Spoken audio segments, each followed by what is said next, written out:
Hi అండి, ఎలా ఉన్నారు? ఇక్కడ నేను 3 కటింగ్ బోర్డులు చూపిస్తున్నాను అనమాట. ఒకటి వచ్చి పాతది, ఒకటి వచ్చి కొత్తది, ఇంకోటి వచ్చి మరీ కొత్తది రీసెంట్గా. ఇది చూడండి కొత్తది. ఇది కొత్తగా ఉన్నప్పుడు ఇలా ఉంటుంది అనమాట.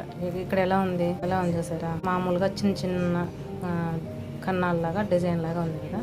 4-5 నెలలు అవుతుంది దీన్ని తెచ్చి. ఇది ఇలా ఉండాల్సింది తెచ్చినప్పుడు ఉండే విధానం ఇది అనమాట.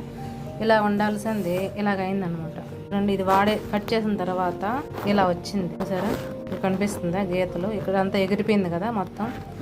ఇలా ఉండాల్సింది ఎలాగైంది కట్ చేసిన తర్వాత. ఇది ఎందుకు చెప్తున్నాను, ఇది పక్కన పెట్టా. ఇది వచ్చి పాతది, నేను వాడటం లేదు. ఇది చూడండి ఎలా రీపోయింది కదా. నాకు ఒక డౌట్ వచ్చింది అప్పుడు. ఇదంతా కట్ అయిపోయింది కదా, కట్ చేసినది కట్ అయిపోయింది కదా.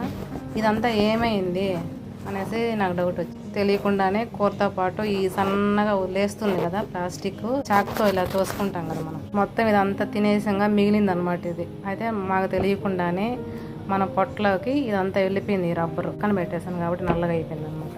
ఇది చూసారా ఇది వచ్చి చెక్క అనమాట. చెక్క కాబట్టి చిన్న చిన్న ఈ విధంగా ఏదైతే చిన్న చిన్న పౌడర్ మాదిరి మనం కడుపులోకి వెళ్ళిపోయిందో ఆ విధంగా ఇది పోయినా కూడా అంత నష్టమే ఉండదు.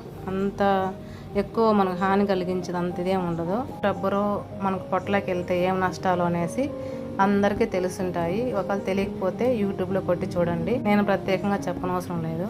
ఇలాంటి చెక్క వాడితే బెటర్ అనేసి నేను దాన్ని పక్కన పెట్టేసి ఇది తెచ్చుకున్నాను అనమాట. అప్పటి నుంచి ఈ చెక్కదే వాడుతున్నాను.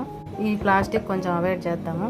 మెయిన్ ఏమంటే చిన్న చిన్నవన్నా జాగ్రత్తలన్నా పాటిద్దామనే ఉద్దేశంతోనే నేను దీన్ని పక్కన పెట్టి దీన్ని తెచ్చుకున్నాను అనమాట. ఇప్పుడు ఈ కట్ అయినదంతా ఏమైనట్టు ఖచ్చితంగా నా పొట్టలోకే పోయి ఉంటుంది. కొంతమంది కడగరు, కట్ చేసుకునేస్తారు, ఆ పక్కన పెట్టేస్తారు. అదంతా పూజ పడుతుంది. దాని మీద మళ్ళీ కట్ చేసుకుంటాము. అర్జెంటుగా ఆడ పెట్టేస్తాం కడగకుండా. రకరకాలుగా అందరూ కాదు, కొంతమంది కొంచెం అర్జెంటుగా ఏదైనా పని ఉన్నప్పుడు దాన్ని పక్కన పెట్టేస్తాం, వెళ్ళిపోతుంటాము. కొంతమంది అయితే నీట్గా పెట్టుకుంటారు. ఎంత నీట్గా పెట్టుకున్నా, ఎంత కడిగినా, ఏం చేసినా ఇది అరిగిపోయిందంతా మన పొట్టలోకే కూరల్లోకే పోయింది ఉంటుంది ఖచ్చితంగా. కాబట్టి ఈ డిఫరెన్స్ చూసుకొని నేను దీన్ని తెచ్చుకున్నాను అనమాట. ఇది మీతో షేర్ చేసుకుందామని అనిపించింది, అందుకే ఈ వీడియో.